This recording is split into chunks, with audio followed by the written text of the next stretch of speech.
Good morning, thank you for joining us today. My name is Hannah Booth and I'm the Communications Manager here at MorePay.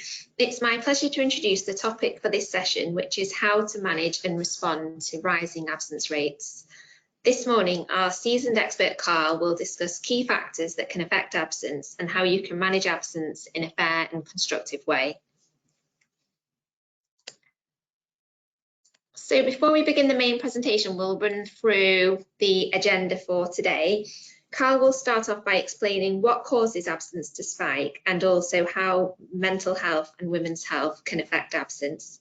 He'll also discuss strategies to tackle presenteeism and leavism. And Carl will then move on to talk through how you can manage absence, including absence triggers, handling excessive absences, and persistent short-term absences. After the main presentation, we'll move into the Q&A session of the webinar. You may have noticed your microphone is on mute, but we do definitely want to hear from you. So please drop your questions into the question panel as shown here on the screen. We've had an incredible response to this webinar, so I imagine we will have a lot of questions, but Carl will do his best to get through as many as he can. Another note, if you're facing any technical difficulties, don't worry too much. We will be sending you all a recording and also a copy of the presentation after the webinar. However, if you are facing technical difficulties, please do flag it in the question panel, because if lots of these come flooding through, I'll know there's an issue at our end and I can do my best to fix it for us. Before I hand over to Carl, I'm conscious that we will have some people on the webinar this morning that aren't familiar with MorePay, so I'll give a very brief introduction. We provide payroll and HR as well as outsourcing services to UK businesses. We've been around since 1966, have all the accreditations you'd expect, and we're rated excellent on Trustpilot.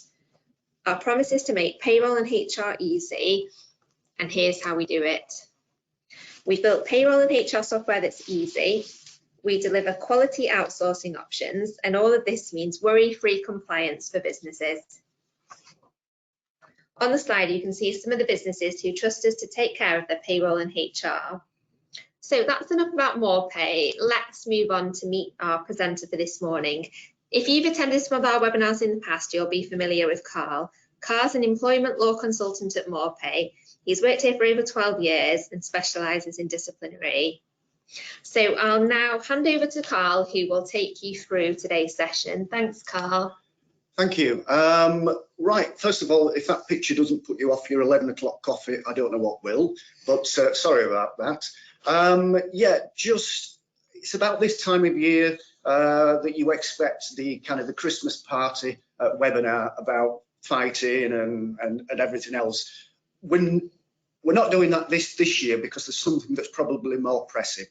The CIPD has produced a report which is reflective of what we've seen here at MorePay, and it's the causes of absence. We're getting a lot of casual absence coming through, and again I'm going to chat through my own personal reasons, and I'm no doubt you have your reasons, but let's have a look at this slide we're on now. The causes of absence. Okay, today is not about maths, but let me talk maths for a little bit. Have a look at that top sentence. Currently, the average absence is about 7.8 days, 8 days to round up. Pre-pandemic, it was 5.8 days. So we have seen a 25% uplift in casual absenteeism. Now, never look at an average because every industry sector is different.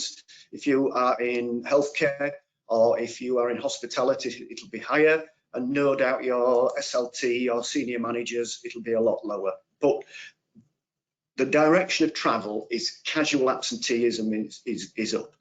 The reasons why, well, the first obvious reason is COVID. It's still about. I can talk from personal experience, having caught it recently, but don't worry, Hannah, I'm symptom free. So that's the obvious one. Cardiff is not in the newspapers, it's not on TV, but it's still about. The second one that I've been researching is known as the furlough factor.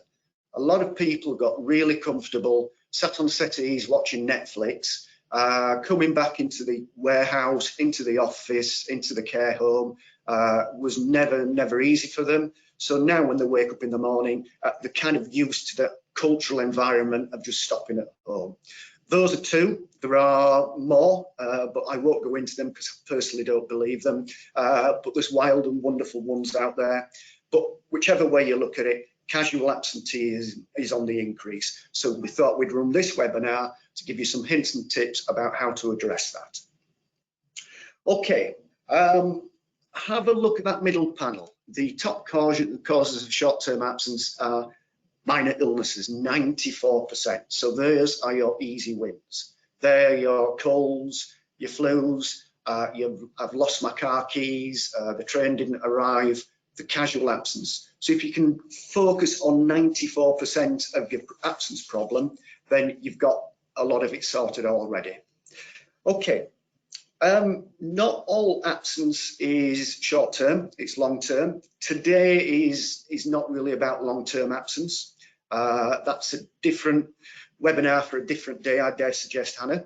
But what we're looking at is short-term absence today, but have a look at that long causes of long-term absence. Number one is mental health.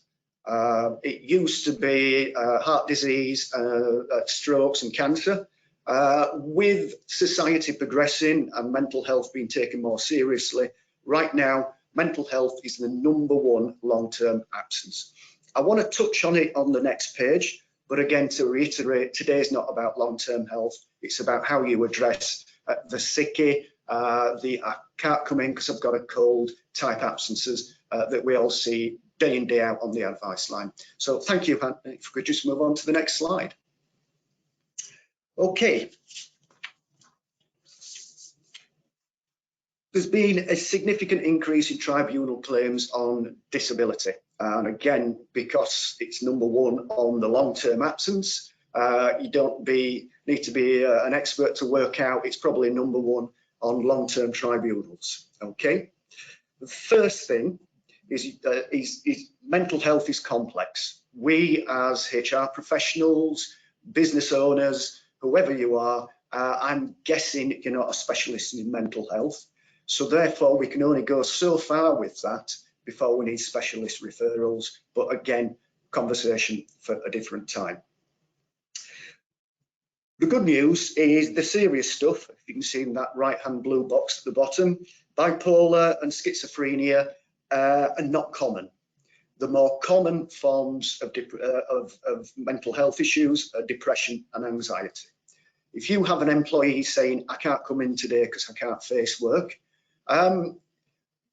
look, the world's a complex place. Is it self-diagnosed? We've all got problems in our lives. We've all got parents getting older, kids not getting grades in school, overdrawn at the bank, football team getting relegated. I had a case about that last week. He couldn't come in because he was distraught about his sports team. It wasn't football, but nevertheless, it was one of the weird calls of the week.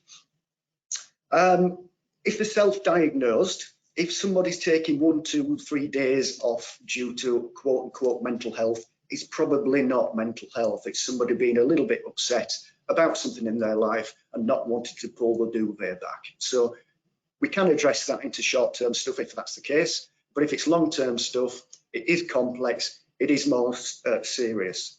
If you have people that have random days off with mental health issues, and you are one of our clients, please call us on the advice line. It runs 24/7, 365. If you get some help immediately, we can nip things in the bud. So if it's self-diagnosed, give us a call. Okay, one thing that has been in the ascendancy over the last few years is women's health. So I'm going to take a little bit of time just to chat through women's health. The biggest thing is menopause, no two ways. Okay, we've called it women's health. We are aware that there's an XXY chromosome issue, so some men can have menopause as well. Now, I'm not going to read through all of this slide or any of the slide because I think it's important, as Hannah said at the top of this presentation, you're going to get a copy of this, you can read it at your will. But from this slide, there's two main issues, and they're basically discrimination. Recently, a menopause can be a disability. Okay, so you face a potential disability tribunal case if you discipline somebody for having a menopause. Okay, that's changed over recent weeks and years. I did review a case yesterday, nothing to do with MOPE, I hasten to add, just an online portal. An employer told an employee, all women go through it, just get over it. She was awarded £37,000. So it's becoming a live topic. It's something you need to be aware of. What I want to do is just let's have a look at these three boxes on the end. Treat menopause with the same support and understanding as you would with any ongoing health. Okay, so if somebody says to you, I'm in pain, or I'm shaking, or whatever, it's the same as somebody saying that I've fallen off my motorbike and broke my leg. Number two, and I would suggest this, again, if you use us, it should be built into your policies, but you need to have a policy in place, I would argue. Menopause is a key health issue. Okay, and also point three, I know the law is going to change about flexible working in spring next year. And again, Hannah, I keep coming up with ideas for webinars, don't I? I do apologise, giving you extra work. But right now, you need to make sure your absence policy and flexible working goes through a menopause kind of understanding. With flexible working, you can push the issue 3 months down the path. By that point, the menopausal issue may have got worse, not better. So you're probably addressing it as soon as you can. Okay, more about women's health. If we can move on to the next slide, please.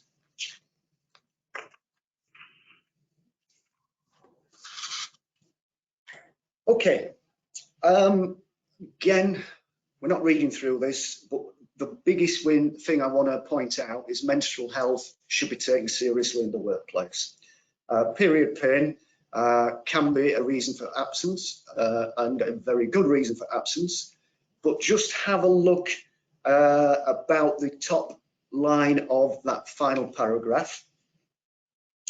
26% of employees basically lie, okay, and say, I can't come in today because I've got to take my dog to the vet, and the real issue is period pain and period issues, okay? That's far too high. I'm of a certain generation where if a woman phoned in sick to a man and said, I've got women's problems, the conversation was shut down.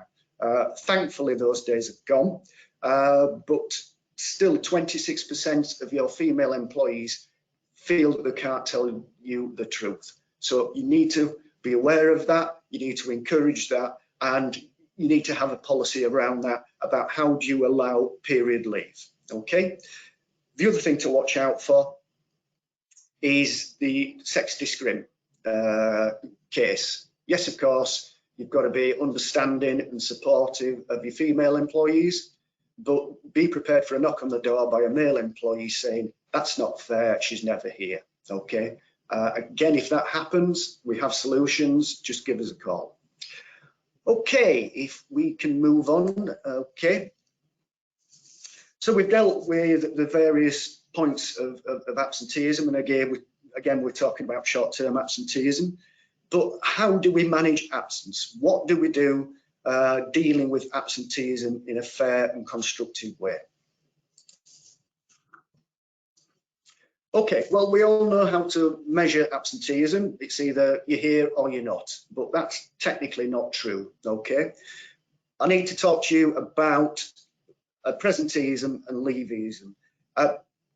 Again, you can read through, but work on the principle that some staff will turn up when they're not fit to turn up, okay?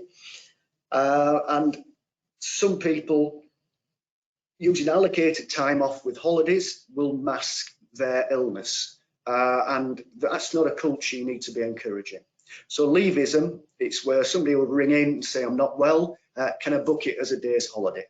That's bad for a reason I'll come on to, but it's also bad because principally you're masking a problem. If you've got a supervisor that's a tyrant, and I'm not suggesting that you have, and a lot of staff won't come in and just book it as holiday, you'll never find it out.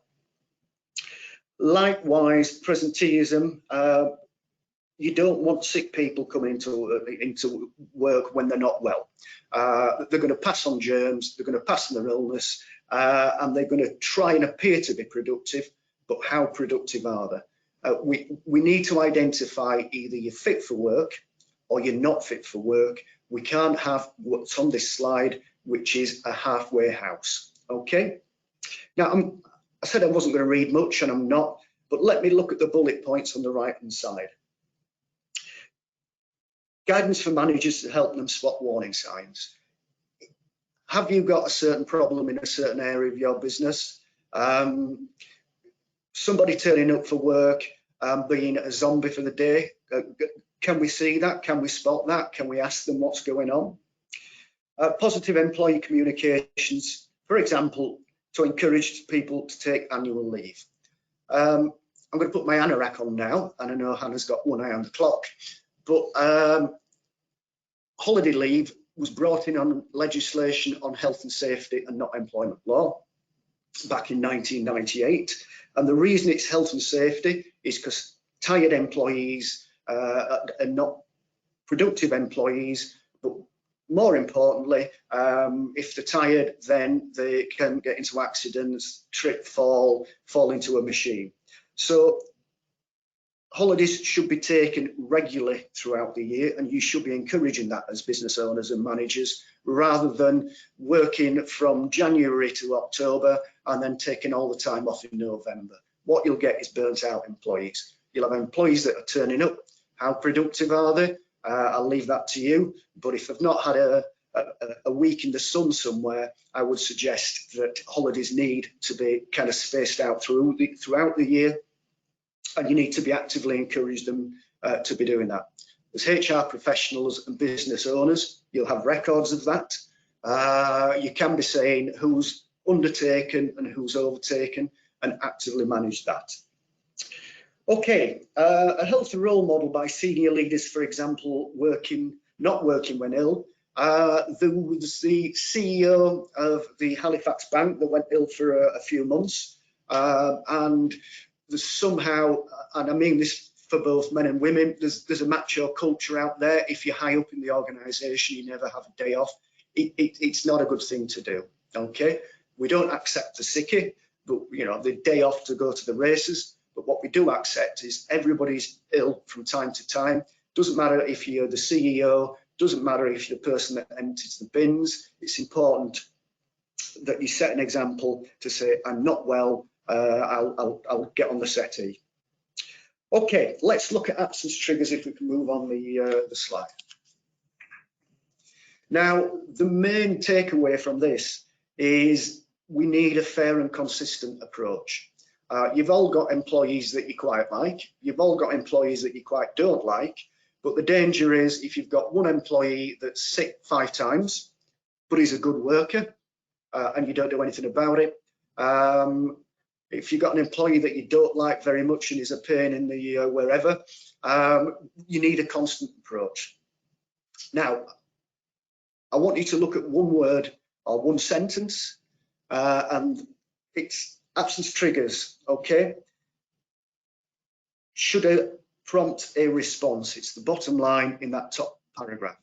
What you'll notice there that will say when you get to a certain trigger and trigger point, and we'll come on to how to calculate those shortly, it'll get you into a disciplinary. No, it won't. That's a dangerous thing to do. If somebody's had quite a few absences, an automatic disciplinary, number one, is not culturally good for your organisation. And number two, it can get you into hot water. If somebody's been absent for a disability and they get a disciplinary, then that's probably directly discriminatory. Okay, again, a really useful point on this slide is that blue chat box at the bottom, a return to work interview. Return to work interviews should be mandatory.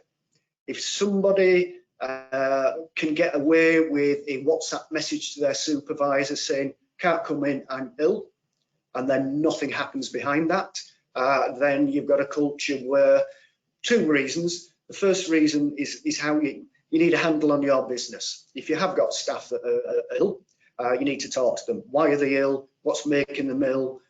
We can come on to do what about it in a few slides time, but you need to know, is it your business or is it them being a little less than active? That's me being polite. The second reason is, and there's no nice way to say this, it makes a sickie more difficult. If you can get away with a quick text to your boss saying, I'm not coming in today, and there's no kind of recourse to that, then you'll have a lot more people sick. If they think I've got a return to work interview where I'll be sat down with my line manager and my absenteeism will be discussed at length on every single piece of absenteeism every time, then that may give them the incentive to actually get out of bed and get on the bus.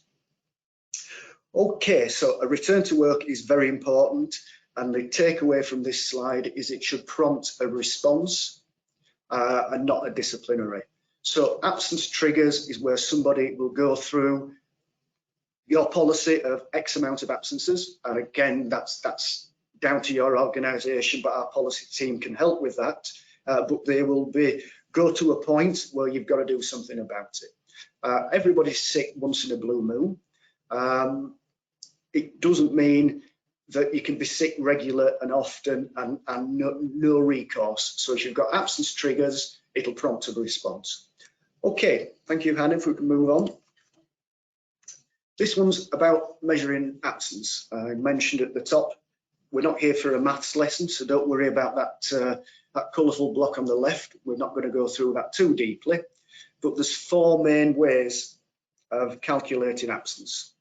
The first one is the total time lost to absence. So it's the traditional, he's been absent 6% of his monthly hours or his yearly hours. The second one is the frequency rate. And again, you may have software. If you use us for payroll, you will have software to deal with this. So it's how many times an employee is absent. So you may have one person that has a serious illness that has been off for a month, and therefore that's one absence. Alternatively, you may have a guy with a hangover, cold, flu, a car won't start, and they'll have a lot more absences. Okay, and the other one, and I appreciate that we're flying through this, is the individual frequency rate. How often are they absent? And I don't particularly want to talk about the Bradford factor. Developed, believe it or not, in the University of Bradford.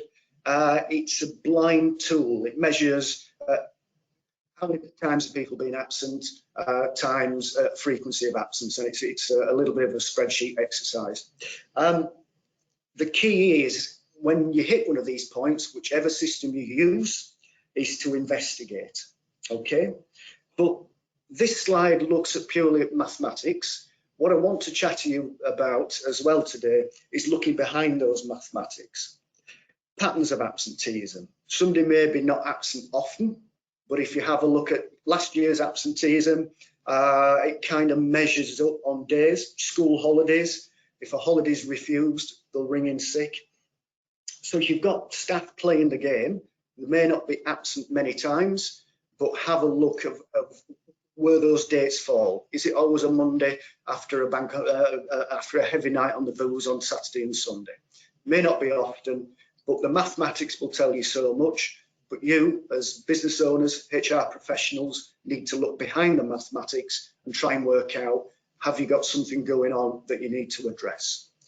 Okay, I appreciate it's a bit of a whistle stop this morning. The slides are available, a recording of this is available. And again, I would like to repeat what Hannah said, please use this as a two-way exercise. We'll hopefully, well, we will get into a Q&A session at the end. But let's look at handling absence, if we could have the next slide. Okay, what do you do about an employee with excessive absence? Well, the first thing you should be doing, and I am going to read this slide, is clearly commute your attendance policies and absence procedures. Again, there's no nice way of saying this, but your staff should know the boundaries. If you are getting near a trigger point, does your staff member know about that? Okay, second one is show employees you care. Find out why they're absent. They should be ringing in, they should be following your absence reporting procedure. So you can say what's wrong with you, what's up with you.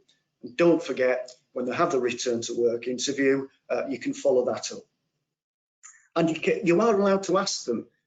We get a few calls saying, he said he's sick and it's none of our business. Well, it is our business. What's wrong with him? Has he seen his GP? Does he have medication? What's the prognosis? What's the diagnosis? You are allowed to know about things like that. Don't have an employee just shut you down saying, I'm ill, I'm genuinely ill, it's none of your business. Okay, the bottom yellow point there is address attendance issues in real time.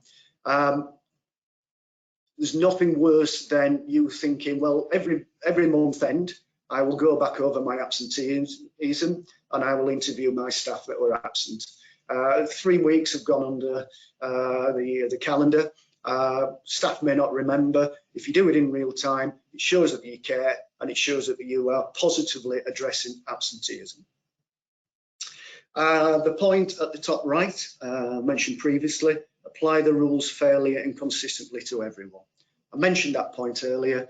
Doesn't matter if the best employee that you've ever had or the worst employee you've ever had, absenteeism should be treated equally.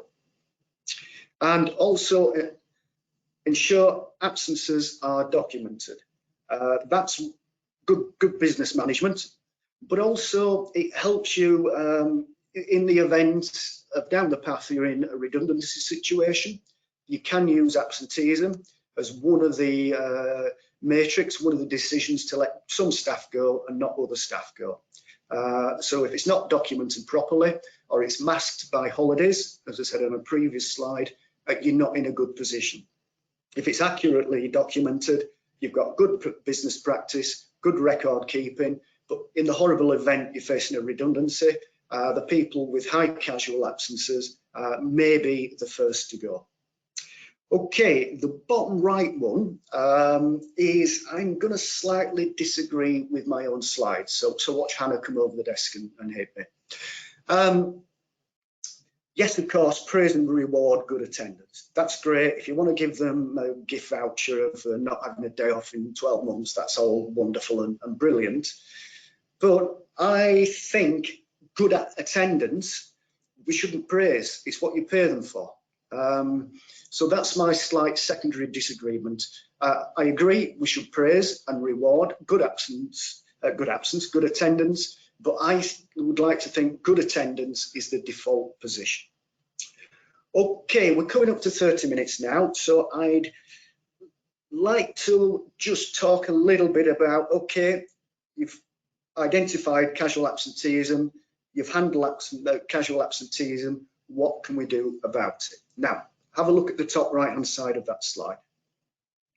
Can an employer issue a warning to an employee for poor attendance, even when there are genuine reasons for their absences? The short answer is yes. I've had many conversations over the years with employees that say, well, I really was ill. And the glib answer is, well, you need to find yourself a better doctor. If it's nothing long-term and there's no underlying health conditions, casual absenteeism it certainly is a disciplinary issue, and that's the path we need to go down. Okay, I'm going to go to the final slide, and it's the nasty slide. Persistent short-term absence. What can we do about it? Well, again, we need to investigate. That's the first thing we need to do. We need to work out that there's no disability issues there. We need to work out there's no kind of menopausal period issues there, because that, as we mentioned previously, that can get you into a lot of hot water very quickly. And we mentioned on the last slide, well, I've genuinely got a cold, I genuinely had a flu. COVID is no longer a protected kind of disease. All of the casual stuff, I'm genuinely ill, then we can do something about it. Why did I mention it's the nasty slide? Well, in certain circumstances, it's perfectly possible to dismiss somebody with high short-term absenteeism. It's something that we do on a daily basis here at Morpay, where an employer has just had enough of that Monday morning phone in or text message or WhatsApp saying, I can't come in today.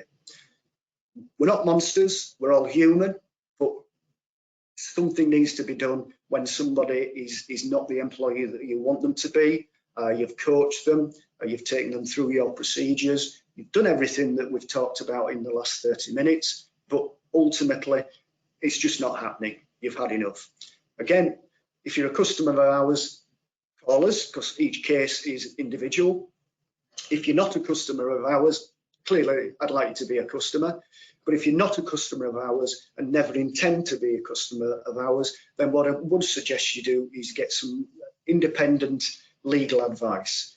I always get a little bit nervous doing these webinars because they're very broad brush, and they have to be because we've got lots of people from different sectors, different circumstances calling it. So this slide is perfectly possible. You can dismiss after an investigation and after fair procedure, but the main thing is you don't do it from a position of this webinar or thinking you're doing the right thing. You need to do it from fact. Okay, now I think coming bang on 31 minutes, so I think we're coming in roughly on time. So Hannah's suggested that we may have a high level of Q&A, so with some time left. So Hannah, if I can hand back to you, but thank you. Thank you very much, Carl. That was all really interesting. Yes, we'll move into the Q&A section now. So please do keep dropping your questions into the question panel. And like I say, we'll try and get through as many as possible. So first question that we've received, does going home sick from work count as a sick day? So I guess if you get to lunchtime and then you go home, where do you stand with that, Carl? You record it quite simply of half a day sick, half a day ill. But the key is to record it, and the key is, again, they have a return to work interview. The return to work interview happens on every, even part days, as well as full days. But yeah, record it, and it's essentially you're building up a profile of that employee. Okay, thank you. Next question, can an employee go on holiday whilst off sick with stress? The short answer is it depends, and I appreciate that's not the answer you wanted. If their argument is, I was off with work-related stress, a week on a sun lounger in Benidorm was doing me the world of good, then the answer is yes. If somebody goes off with stress and then you catch them working somewhere else or they're doing some kind of activity, then you may have recourse against that. Thanks, Carl. Right. Next question, can an employer visit a sick employee at home? Yes, it's known as a welfare visit. Typically with longer term kind of sick employees. If you've got an employee that's sick for 2 days, I'm not sure what the benefit of turning up and knocking on their door will be, except for harassment. If you've got somebody that's long-term sick, and I appreciate today wasn't about long-term sick, then yes, welfare visits, visiting them in their homes. The reasons are that you need to know how they're doing, but more importantly, they need to know how you're doing. They can feel isolated, they can feel alone and detached. So if you go down there over a cup of coffee and a biscuit and just say, well, we've won this contract, we've lost that contract, we're getting a new IT system, they'll still feel part of your family. So I would actively encourage, particularly for long-term sick people, welfare visits can be in their home, obviously with their permission and pre-booking, but also a coffee shop or wherever they want. Time doesn't allow it, but I once got bitten by a dog on a welfare visit in somebody's house. But maybe that's a different tale for a different day. So even though that happened personally to me, long-term sick, stay in touch and ask for a welfare meeting. Okay, thanks, Hannah. Thank you, Carl. And next question, what counts as sickness? For example, if their child is ill so they can't come into work, or the car's broken down so they can't come into work, what does this count as? How's the best way to manage and support it? Yeah, treat it as absenteeism. If it's a child, then it's dependency leave, but that's once in a blue moon. Again, I'm being hard. Come over as quite harsh on this webinar, I don't mean to. Yes, of course, you're family friendly, but if an employee has an emergency and has to look after their child, that's fine, but that's a short-term thing. If they're kind of calling in on days 3, 4, 5, 6, 7, that's not fine. That's absence. We're going to record it as absenteeism rather than family dependency. Somebody's car breaking down, not our problem. It's absence. But again, at the return to work meeting, you'll record it as absence rather than illness, but still on your record, it'll be shown as absence. Okay, thank you. Thanks, Carl. Now we're moving on to a question around working from home. So how do we monitor outputs of people working from home more regularly when they are unwell and have requested to work from home instead of coming into the office? It's important to maintain trust, but it can be more difficult to monitor output. Indeed it can. I mentioned earlier in the webinar that illness and absenteeism shouldn't be masked. So I can't get in, I'm too poorly for working work, but I'm okay to be working from home. No, if you're not well, you shouldn't be working. That's the first thing. The second thing is productivity. You'll never truly find out, but if you have a chat to your IT professionals, they will have equipment to monitor keystrokes, how often the mouse is moved. You will have access to their email outbox. So there is ways of remote monitoring.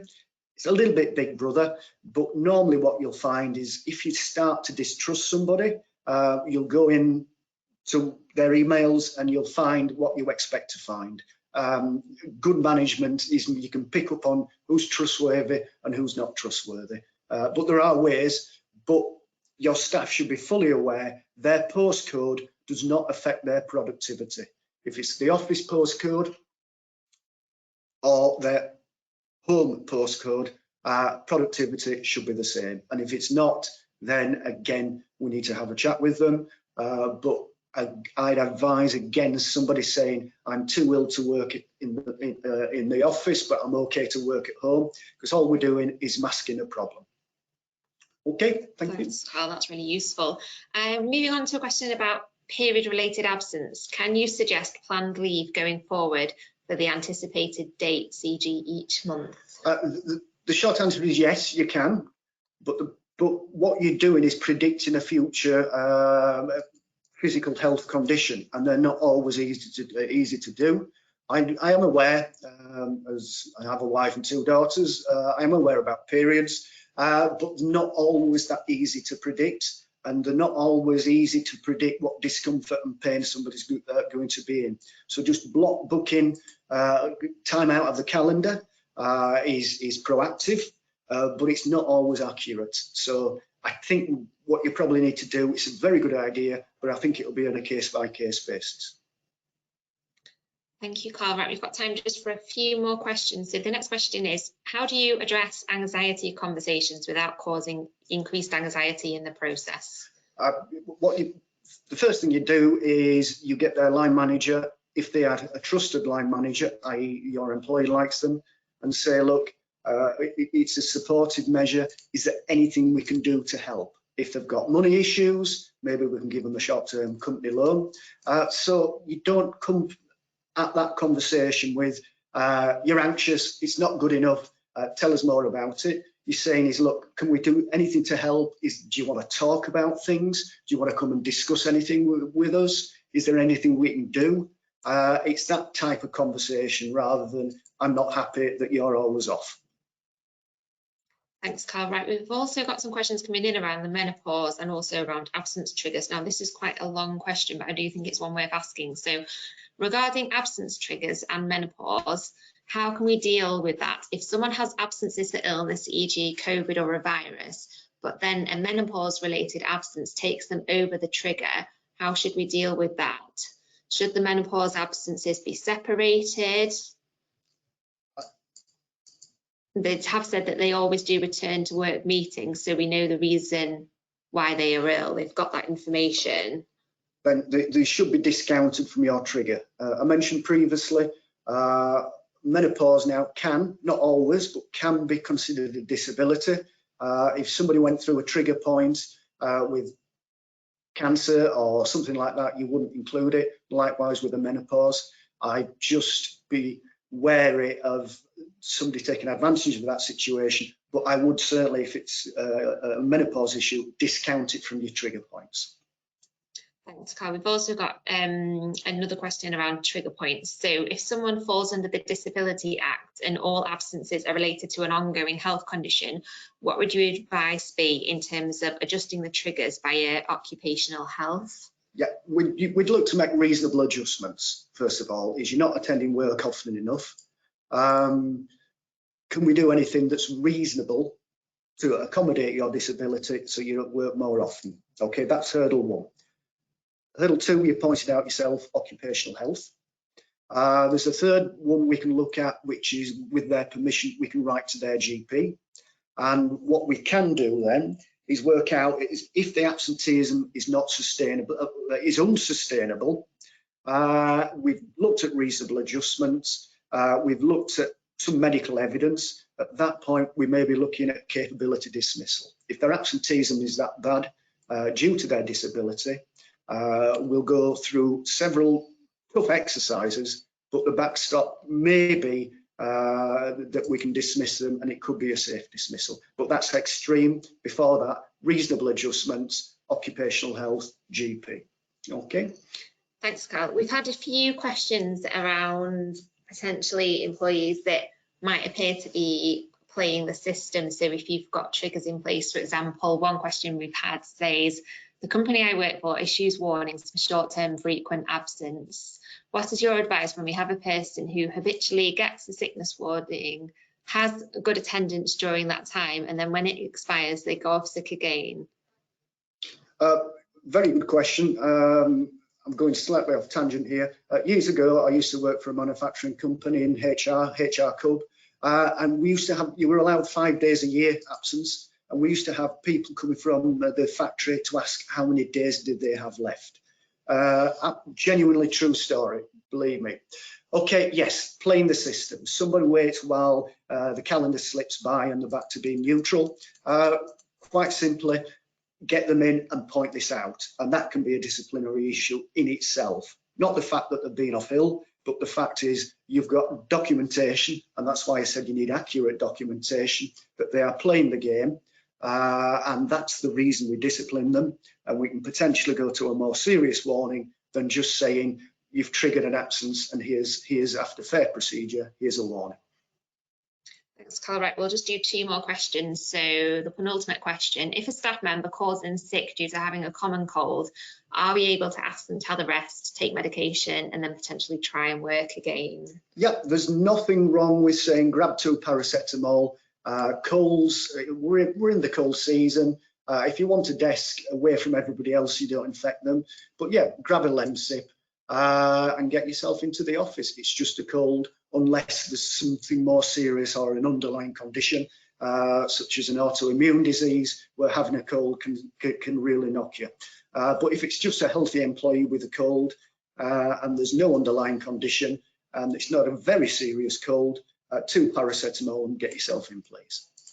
So final question, which is around probably workplace culture more. So how should managers deal with workplace influencers in the team who encourage colleagues to just take a sickie?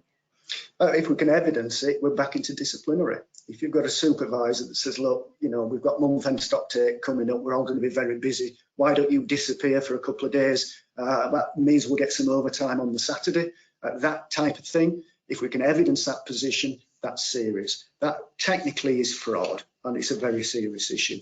So your staff should be coming to work, wanting to work. If you've got a culture where there's something like you've just mentioned, it needs addressing and addressing firmly, if we can evidence that position. Okay, thank you. Thanks, Carl. I think you'll all agree that was a really interesting Q&A session that we've had this morning. If there is anybody that isn't a customer of ours on the webinar this morning and would like to find out more about our HR and employment law services, then please just drop a question into the Q&A panel now. and then I'll arrange for one of my colleagues to contact you and they can provide you with some more information. Finally, we're conducting some research around the language used when speaking about HR systems, and we'd be really grateful if you could answer the question in the poll that will flash up on your screen as you leave the webinar. It's just one question. So that's everything from us this morning. Thank you to everyone that's attended the session today. We'll be sending out a recording and a copy of the slides, as I say. And thank you very much to Carl for hosting today. I think you'll all agree that it was a really thought-provoking session and there was an awful lot of useful information covered this morning. I'll now close the webinar, so I hope you all have a lovely day, and like I say, we'll be following up with a recording and the slides so that you've got that to refer back to. Thank you, everyone.